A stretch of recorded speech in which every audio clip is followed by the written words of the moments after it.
Good morning, good morning.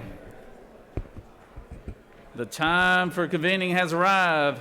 The Senate will come to order. At this time, I will ask all unauthorized personnel to exit the chamber. Chair recognizes the senator from the 28th for the reading of the journal. Good morning, Mr. President. Good morning, fellow senators. Look forward to having a wonderful day today. It's National Peanut Cluster Day today. It's National Proofreading Day. National Retro Video Game Day. International Women's Day. It's Discover What Your Name Means Day. Matthew means a gift from God, for those of you that didn't know. And it's Registered Dietitian Day. Mr. President, on this day in 1915, the first U.S. Navy mine layer, the Baltimore, was commissioned. On this day in 1917, the U.S. Senate introduces the cloture rule, requiring a 2/3 majority to end debate at the urging of President Woodrow Wilson.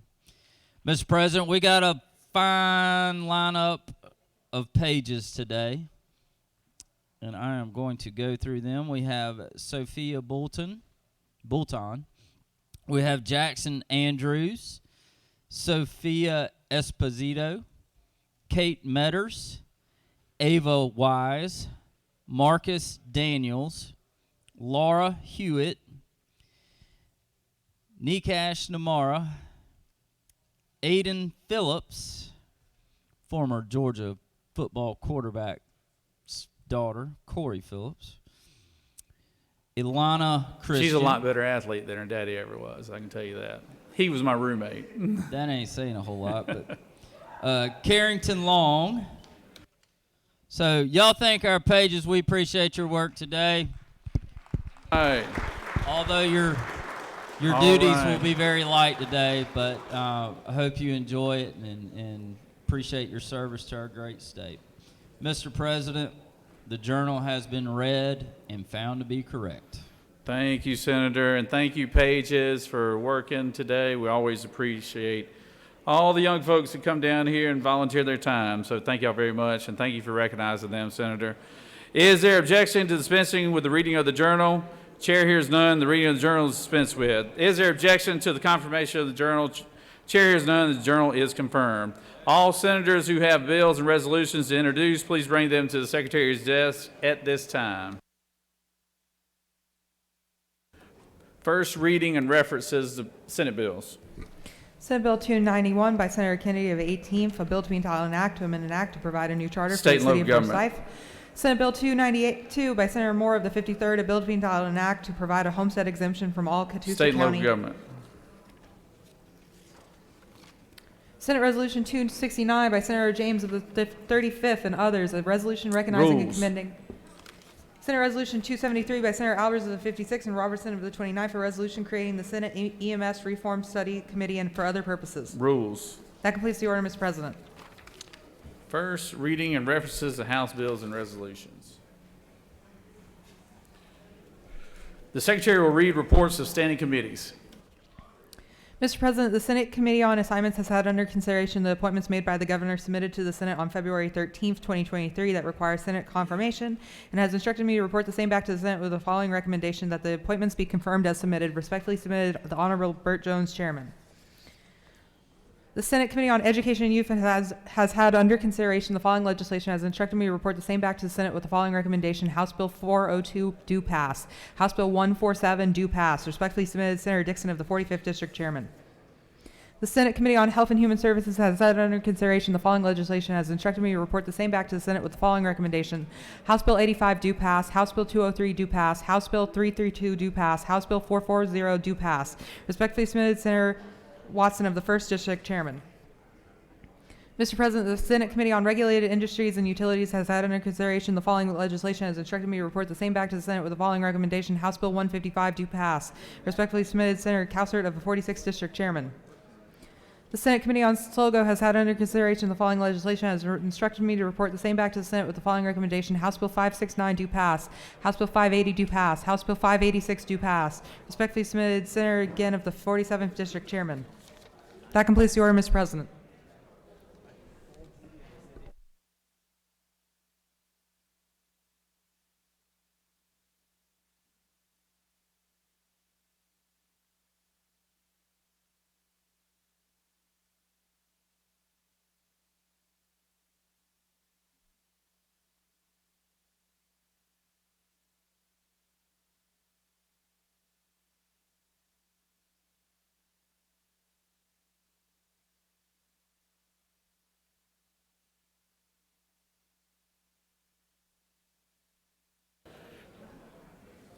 Secretary will read bills and resolutions for the second time. House Resolution 157 by Representative Green of the 154th and others property conveyance of certain state-owned property authorized. House Resolution 158 by Representative Green of the 144th and 54th and others property granting of non-exclusive easements authorized. That completes the order, Mr. President.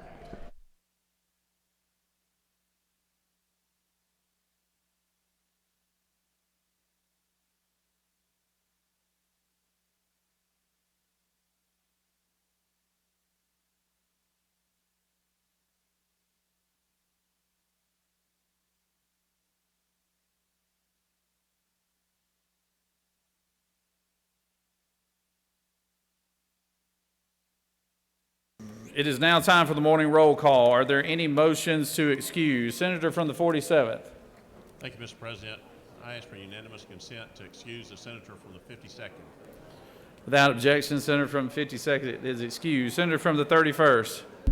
Good morning, Mr. President. I ask for unanimous consent to excuse the senator from the 37th from Cobb County for business outside the Capitol. Without objection, Senator from the 32nd is excused. Senator from the 14th. Mr. President, I ask unanimous consent that the senator from the 41st district be excused for business outside the Capitol. Without objection, Senator from the 21st is excused. Senator from the 40th. Thank you, Mr. President. I ask for unanimous consent to excuse the senators from the 55th, the 42nd, and believe it or not, the senator from the 33rd. Wow. Without objection, Senator from the 55th to 42nd and the 33rd are excused. Senator from the 7th. Good morning, Mr. President. I ask for unanimous consent to excuse the senator from the 6th for business outside the Capitol. He's I'm right the beside you. 7th. No, hold on. What is You're the number 7. Fifth. Fifth. Just kidding, All fifth. right, here we go.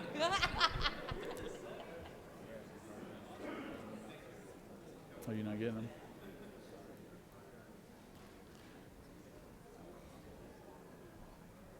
Without objection, the senator from the 5th is excused. Senator from the 50th. Thank you, Mr. President. I ask for unanimous consent to excuse the senator from the 49th for business outside the chamber. Without objection, the senator from the 49th is excused. Senator from the 22nd. Ask unanimous consent to excuse the senator from the 41st for business outside of the Capitol. Without objection, the senator from the 41st is excused. Is any other senator wish to rise to excuse another senator? Secretary will call the roll. Senator, signify your presence by voting the yay switch. Secretary, unlock the machine.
Before we have our morning devotion, I wanted to, it is National Women's Day today. I don't know, and we have, not only do we have very distinguished women here in this body, but we've got some ladies in the chamber here that are pretty special as well. We got the ladies of Spelman College here today. Y'all.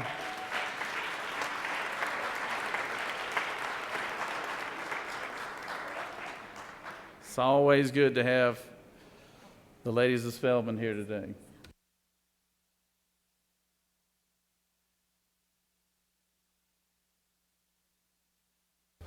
And then I know the senator from the 40th later, after our devotion, will have something for the ladies here in the chamber as well. So it is now time for the morning devotion.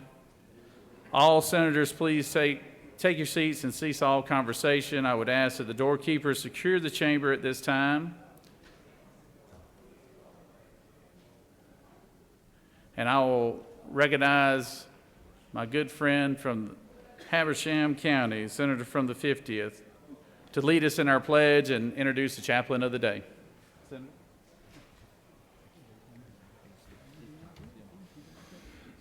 Let's pledge to the flag. I pledge allegiance To the flag of the United States of America and to the republic for which it stands, one nation, under God, indivisible, with liberty and justice for all. And now the Georgia flag. I pledge allegiance to the Georgia flag and to the principles for which it stands, wisdom, justice, moderation, and courage. Thank you, Mr. President. It's my honor today to recognize Pastor Keith Cox. Pastor Keith received his Bachelor of Arts degree from Mercer University in Human Services. He was the first recipient of the Papa Joe Hendricks Humanitarian Award. He received his Master's of Divinity from the Interdenominational Theological Center and Gammon Theological Seminary and was the recipient of Excellence in Preaching Award. He has been serving as a pastor in the United Methodist Church for 26 years and was ordained as elder in full connection in the North Georgia Conference in 2003. Pastor Keith and his family also served as missionaries with the Caribbean Christian Center for the Deaf for 2 years. He served as the president for the Southeastern Jurisdictional Deaf Ministry for the United Methodist Church for 2 terms. He has pastored churches in 6 of the 8 districts within the North Georgia Conference. Currently, he is the senior pastor at Clarksville First United Methodist Church in Habersham County. He serves the community in different capacities. He is a member of the District Superintendency Committee for the Northeast District of the United Methodist Church, connection group leader for pastors and lay leaders for the Habersham and Rabun County, board member for the Grayscape Medical Clinic and Habersham United Believers in Habersham County. He's volunteer chaplain at Habersham Medical Center as well as the Victory Home and participates in the monthly pastor prayer ministry for Habersham County. He and his wife April have been married for 27 years. April is a teacher of the deaf and hard of hearing for Habersham County. Their daughter Megan lives in Concord, North Carolina with her husband Joshua and 18-month-old daughter Elizabeth. Their son Jordan is married to Millie, and they are both attending Southeastern Theological Seminary in Wake Forest, North Carolina. And with that, I'll turn it over to Pastor Keith.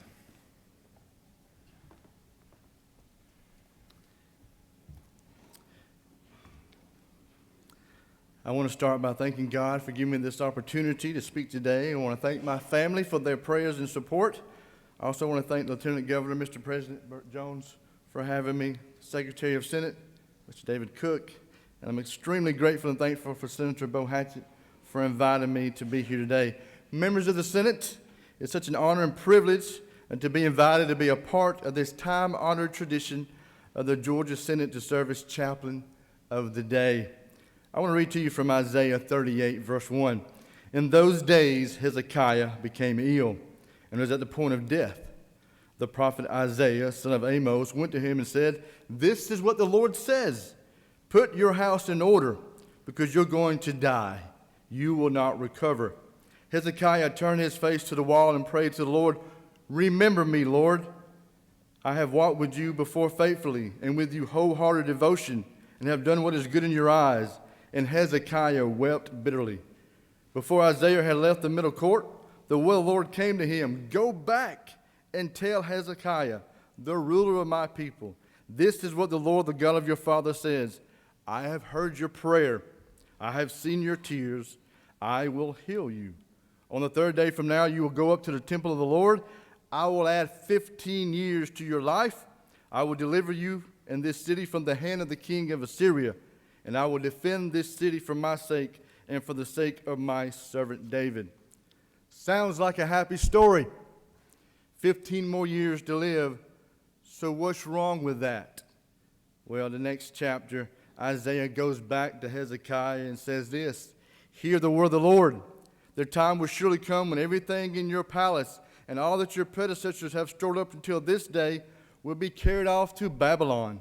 Nothing will be left, says the Lord, and some of your descendants, your own flesh and blood, who have been born to you, will be taken away, and they will become eunuchs in the palace of the king of Babylon." "The word of the Lord you have spoken is good," Hezekiah replied, for he thought, "Will there not be peace and security in my lifetime?" This is where I'm no longer a fan of King Hezekiah. The moment the prophet told him that his descendants, which means his children and grandchildren, the future generation, would be captured and enslaved by the Babylonians, he should have said, "What can I do to save them?" He should have said, "Take my life." But instead, he said, "Will there not be peace and security in my lifetime?" He was more concerned about having peace and security in his own lifetime and not concerned about the future generation. 15 years later, after Hezekiah died, his son becomes king, and he was not like his dad. He was disobedient to God, and then Babylon captures Judah. See, if Hezekiah had put his house in order, his son would not have become king, and his descendants would not have been captured. Simply what I'm sharing today, my message is simply this. My message today is about what it means to put your house in order. What does it mean to put your house in order? Your first house is where you live, your personal home. Is there peace and rest in your home? Do you spend quality time with your spouse and children? In your home, do you pray with your family? Make time to read and study the scriptures? Is your house in order? Your second house is where we are today, the Capitol. I want to encourage each of you as you vote and make decisions that you will always keep the future generation in mind. The decision that are made should be based on how it will help your children, grandchildren, and even your great-grandchildren. Have you ever heard of the seventh generation principle? The seventh generation principle. It's based upon the Iroquois philosophy that the decisions we make today should result in a sustainable world even 7 generations into the future. For this house to be in order, there must be unity in the body, one heart, one mind, one purpose, especially when it comes to the future generation. So, is this house in order? The third and final house is God's house. I want to encourage each of you to make weekly worshiping in God's house a priority. Proverbs 27:17 says, "As iron sharpens iron, so one person sharpens another." Meeting regularly with other believers is a source of encouragement and strength for each of you. The reality is this: if you want to put your house in order, if you want to put this house in order, then your first priority should be putting God's house in order. That means God's house first, your house second, and this house third. I've also heard it said this way: it's got to be God, family, and then your career. It has to be in that order. Stand with me as we pray. Dear Lord, I pray for each senator and their families. Give them wisdom and discernment as they continue to meet and make decisions. I also pray for unity among this body. One way that we can come together in unity is by praying the prayer that Jesus taught us to pray by saying, "Our Father who art in heaven, hallowed be thy name. Thy kingdom come, thy will be done, on earth as it is in heaven. Give us this day our daily bread, and forgive us our trespasses as we forgive those who trespass against us. And lead us not into temptation, but deliver us from evil. For thine is the kingdom and the power and the glory forever and ever. Amen." Amen. Thank you.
It is now time to, always a pleasure to have the doctor of the day.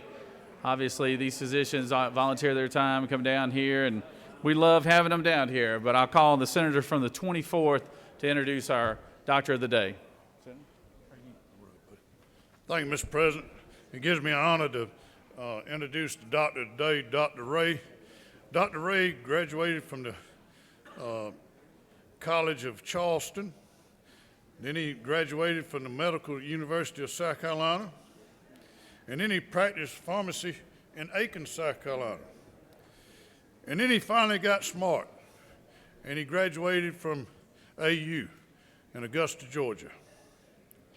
His interest is global women's health and also workforce solutions for the women's health. It gives me great honor to introduce you, Doctor today, Dr. Ray.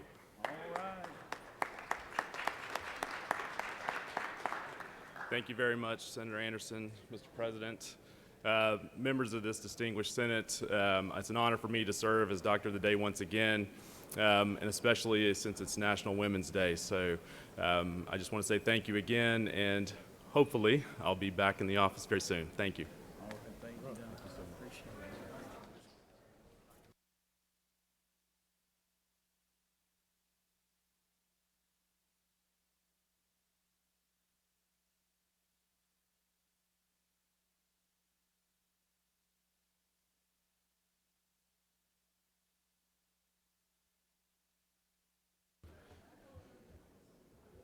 Always a pleasure to have our friends from all over the state, but it's really nice to have our Carroll County Chamber of Commerce with us here today, and citizens from Carroll County that came down, and I appreciate them being here. And I'd like to recognize the senator from Carroll County, the senator from the 30th, to introduce our special guest. Oh, let's read the resolution, please. Senate Resolution 126 by Senator Dugan of the 30th, a resolution recognizing and commending the Carroll County Chamber of Commerce on the occasion of its 68th anniversary and its sister organization Carroll Tomorrow on its 24th anniversary and for other purposes. Whereas the Carroll County Chamber of Commerce remains the country's county's most prominent and largest business association. Now, therefore, be it resolved by the Senate that the members of this body recognize and commend the Carroll County Chamber of Commerce on its 68th anniversary and Carroll Tomorrow on its 24th anniversary and express their sincerest best wishes for continued success. That completes the order, Mr. President. Is there objection to the adoption of the resolution? Chair hears none. The resolution is adopted. Recognize the senator from the 30th to speak to the resolution and introduce our guest. Thank you, Mr. President. I'll make this quick because I know all of y'all are anxious to get into the state of the judiciary. So Carroll County, Georgia, we're an industry leader and an ag leader across the state of Georgia. You talk about Coca-Cola, Asa Candler's from Carroll County, Georgia. 3 of the first Coke presidents for Carroll County, Georgia. Roy Richards, Southwire, Carroll County, Georgia. Susan Hayward, the actress, Carroll County, Georgia. Blue Water Rope, the #1 climbing rope and tactical rope in the world, is manufactured in Carroll County, Georgia. Yachio, if you have a Honda and your Honda has a gas tank, it is manufactured in Carroll County, Georgia. Magna International, if you have a Nissan and it's got a lift gate, that lift gate is manufactured in Carroll County, Georgia. We're also a leader in beef production and cattle production, and none of that would be possible without my friends here from the Carroll County Chamber making sure that they keep Carroll County as the best county to live in the state of Georgia. So with that being said, I would like to welcome this year's president of the Chamber, Ms. Jill Duncan.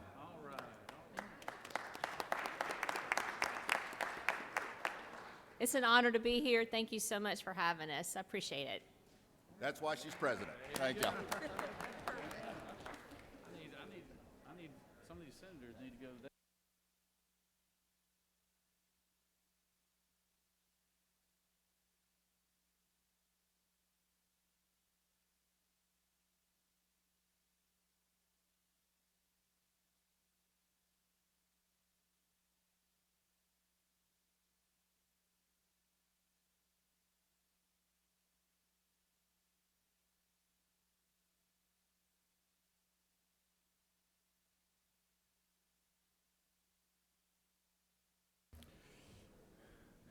I've got a special guest I wanted to introduce to the chamber here, but I also want to tell a little story I've got my old college roommate, Corey Phillips, here today. Everybody give Corey a round of applause, if you don't mind. I was just telling him that, if you ever think that your phone isn't listening to what you're saying, 20 years ago this month, Corey and I were on the SEC Championship UGA football team. SEC championships used to mean something, but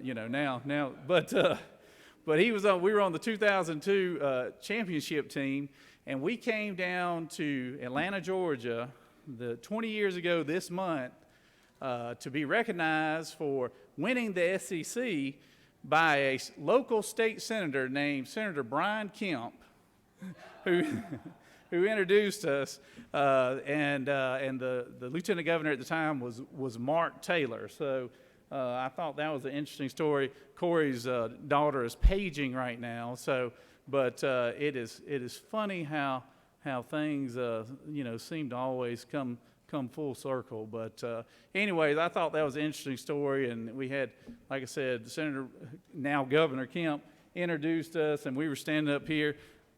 I looked a little younger, Corey. You're still holding on pretty well. But anyways, I just always like to have our friends and everything, and so I just wanted to tell that story.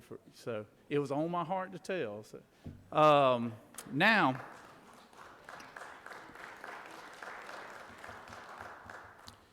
are there any unanimous consents? Hearing none. Now, so today we have the State of Judiciary, so we will be getting out of here about 10 to 11, and then we'll be going over to the House chamber for that. So as I'm telling you that because we're upon the time of points of personal privilege, so there are a few people who are lined up to talk, so if everybody will try to be respectful of and mindful at the time, that would be wonderful. So we are on to points of personal privilege. You have a consent calendar of privilege resolutions before you. Does any senator wish to remove a resolution from the consent calendar? Hearing none. Is there objection to the adoption of the resolution on the consent calendar? Chair hears none, and the resolution of the consent calendar is adopted. So now, time for points of personal privilege. I recognize the senator from the 1st on a point of personal privilege.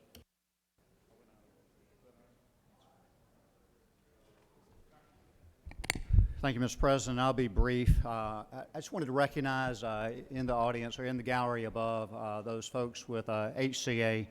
Just a little bit about them. They represent 5 hospitals in the state of Georgia, and those hospitals are Doctors Hospital of Augusta, Memorial Health in Savannah,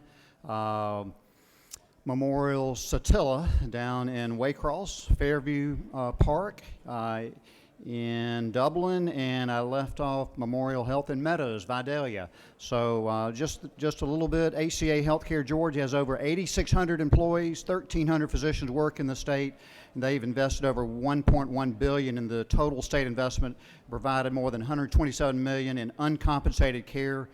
Most importantly, from a state perspective, they've paid $103 million in taxes, and just off the top of my head, I know in Waycross they pay, from the District 8, they pay $3 million worth of property taxes, and in Chatham County they pay $9 million worth of property taxes every year. That is a not-for-profit that pays none, but I won't get into political statements here today. If HCA would stand, and I'd love to welcome y'all to the Capitol. Thank you so much.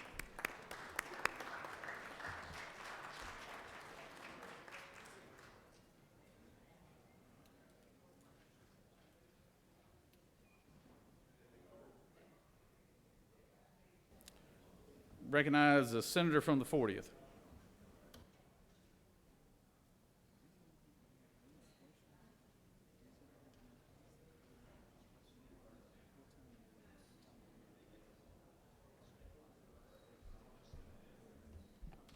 Thank Thank you, Mr. President. I'm sure you've probably heard that today is International Women's Day. If there are women in the women senators who are in the chamber who would like to come up and stand with me right now, I know we have limited time, and so we can get this done quickly this way while I do a point of personal privilege.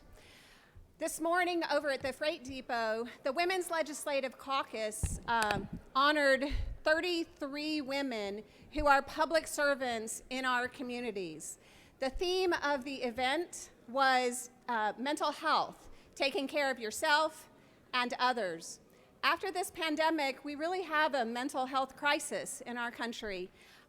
People are they're hurting from things that happened during the pandemic, things that oftentimes changed their lives. Many of the women are caretakers. Many of the mental health practitioners are female, and they are struggling to keep up with the demand.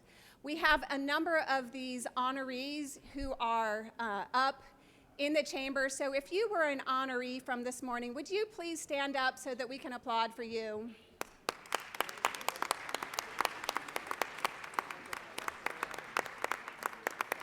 And in order to have some brevity, I would like the women who are standing with me, if you have somebody in particular, if you could quickly give their name and their community, that would be great. Carolyn Flood, Fayette County.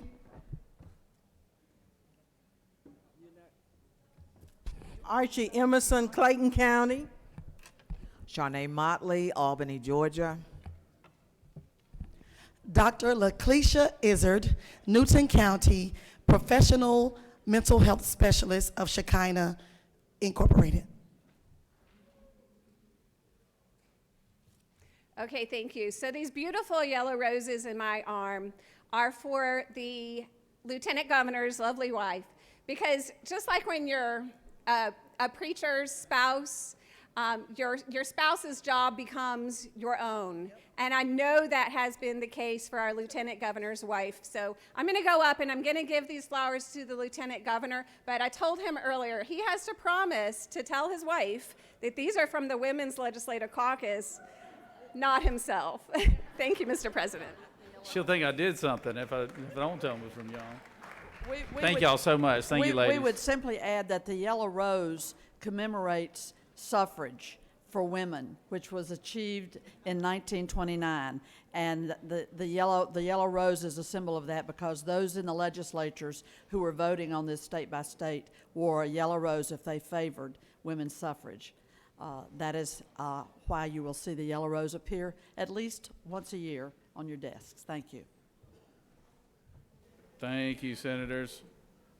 Senator from the 35th, I know you wanted to. That you were you. Yeah, that's fine. Sorry, I forgot. Can y'all turn the 35th mic on, please? Mm-hmm. Can you turn it? Yeah. Thank you. I'd like to ask my recipient to stand up again, Ms. Sherry Nelson. We have a resolution for you, and I won't try to read it, but it's commending you for receiving your 2023 Yellow Rose Servant Leader Award from the 35th District Senator, and for all the great things you do for Atlanta and for seniors all over Georgia and all over the United States. So it's a long resolution, and I won't try to read it now. We have to go across the hall, but you are special and a phenomenal woman, so congratulations. Sherry Nelson. Thank you. And ladies of the Senate, if y'all could come to the stairs so we could all get a picture with you, if you don't mind. Recognize Senator from the 17th. Your name.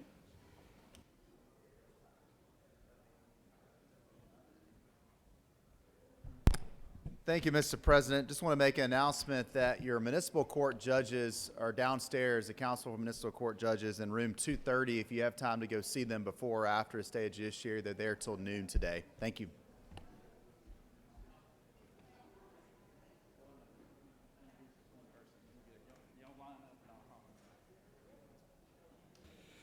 Thank you, Senator. Senator from the 44th.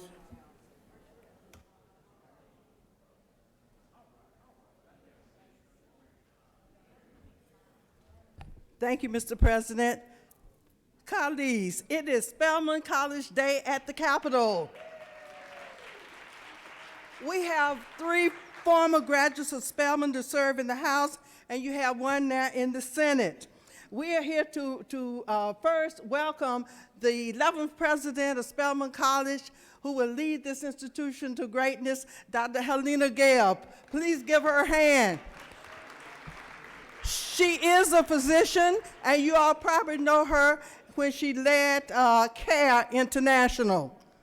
But Spelman College has always been, has long been recognized as a leading educator of African women of descent. We have 2,100 students from 43 states and 10 foreign countries. So ladies from Spelman College, would you stand in the gallery? You see a sea of blue and white.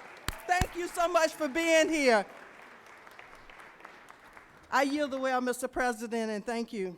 Thank you, Senator, and thank you for that recognition of our ladies from Spelman. Also want to recognize a former colleague, Mitch Seaball, is in the chamber today. Mitch, wave your hand there. Let's give Senator Mitch Seaball a round of applause. Senator Seaball, I'm not sure we traded up when we got the senator from the 28th here. But Mitch is a good friend, and he did a good job while serving in his role. So, Senator from the 14th, would you like to write us on a point of personal privilege? Senator from the 14th. Senator from the 19th, would you like to rise on a point of personal privilege? Hey, Josh.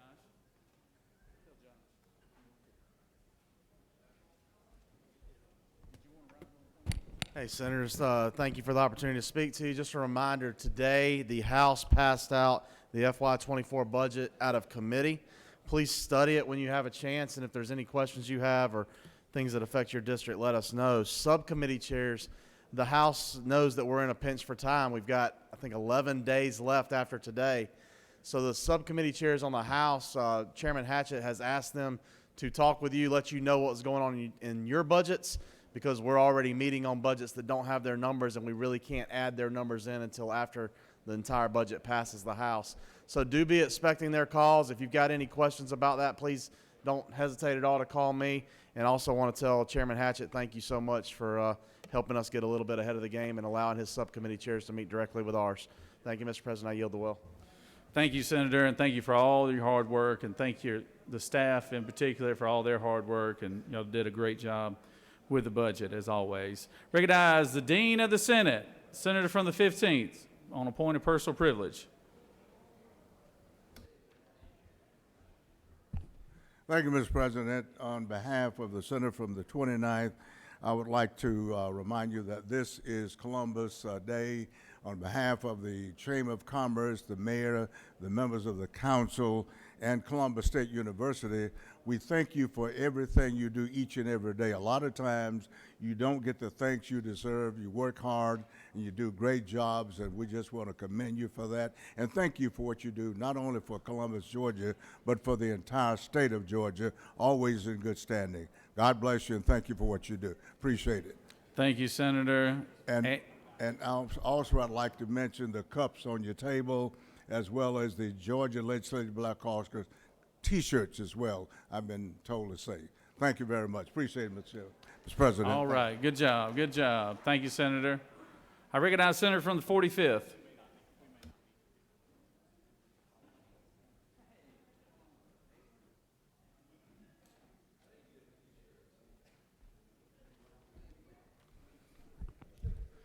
Thank you, Mr. President. Colleagues, I rise before you today. Georgia Pre-K Week 2023 this year will take place the first full week in October, October 2nd through the 6th. Pre-K Week celebrates Georgia's Pre-K, a nationally recognized program that has served approximately 2 million Georgians since it began over 30 years ago. Voices for Georgia's Children will call each legislator this summer to schedule a time for you to read to a pre-K classroom in your district in October, as well as mail you an official pre-K week book to bring with you on your visit to that school. In 1992, Governor Zell Miller launched a pilot program called Georgia's Pre-K. At the time, the educational program served about 750 fourth graders. In 2011, Voices for Georgia's Children and Bright Start, Georgia's development of early care and learning, launched Georgia Pre-K Week as an annual celebration of Georgia's pre-K program. Now, 30 years later, the lottery-funded program has laid a solid foundation for academic excellence and the future success in the lives of Georgians' youngest learners. Over 73,000 Georgians' fourth graders currently are enrolled or participate in Georgia's pre-K. Georgia is now only one of 9 states, including D.C., to serve more than half of its state's fourth grade children. The goal of this event is to emphasize the importance of a quality early childhood education by providing opportunities for leaders to engage in the pre-K program. Nearly 70% of the current state legislators have participated in Georgia Pre-K Week in the past. I encourage those that have not to participate this year to respond to Voice when they reach out to you this summer and select a time to go visit one of your pre-K classrooms in your district. In the gallery this morning, we have the Commissioner Amy Jacobs and Susan Adams from the Department of Early Care and Learning. We also have Caitlin Dooley from Voices for Georgia's Children, and our Pre-K Teacher of the Year, Elena Jones from Acres Academy in Forsyth County, and Shannon Gibson from Baldwin Elementary School in Habersham County. If you would please stand and be recognized. Thank you so much for your great work and for being here today. Thank you, Mr. President. With that, I'll yield the well. All right. Are there any motions to withdraw or commit? You have a local consent calendar. You have a consent calendar of local bills before you. Ms. Secretary, are there any objections filed on any of the bills on the local consent calendar? No objections filed, Mr. President. Is there objection to agree to the report of the Committee on State and Local Government Operations, which is favorable to the passage of the bill on the local consent calendar? Chair hears none, and the report of the committee is agreed to. Is there objection to agreeing to the report of the Committee on the State and Local Government, which is favorable to the passage of the bill? Chair hears none. The report of the committee is agreed to. The question is on the passage of the bill, local consent calendars. All those in favor vote yea, opposed nay. The Secretary will unlock machines.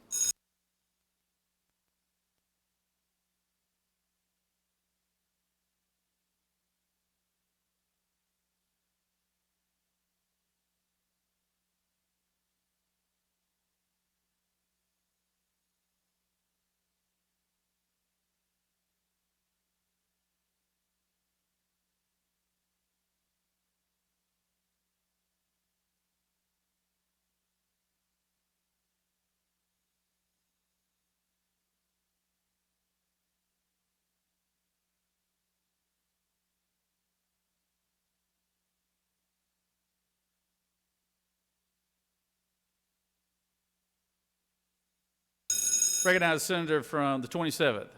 President, I know it's too late for this vote. I ask for unanimous consent to excuse the senator from the 48th. Without objection, yeah, it is too late, but I think he'll be all right. Thank you, though. On the passage of the bill, the yeas are 49, the nays are 0. This bill on the local consent calendar, having received the requisite constitutional majority, is therefore passed. I recognize the majority leader for a motion. Thank you, Mr. President. Good morning.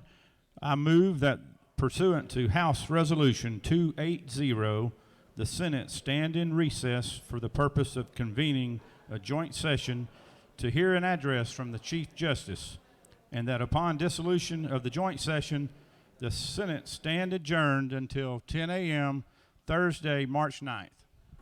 The majority leader has moved. Is there objection to his motion? Without objection, the motion is granted. Okay, we're in the posture now. We're going to stand in recess, and we're going to line up and head over to the House for the State of the Judiciary. And so we'll line up, do just like we did on the State of the State, and we'll stand in recess starting now.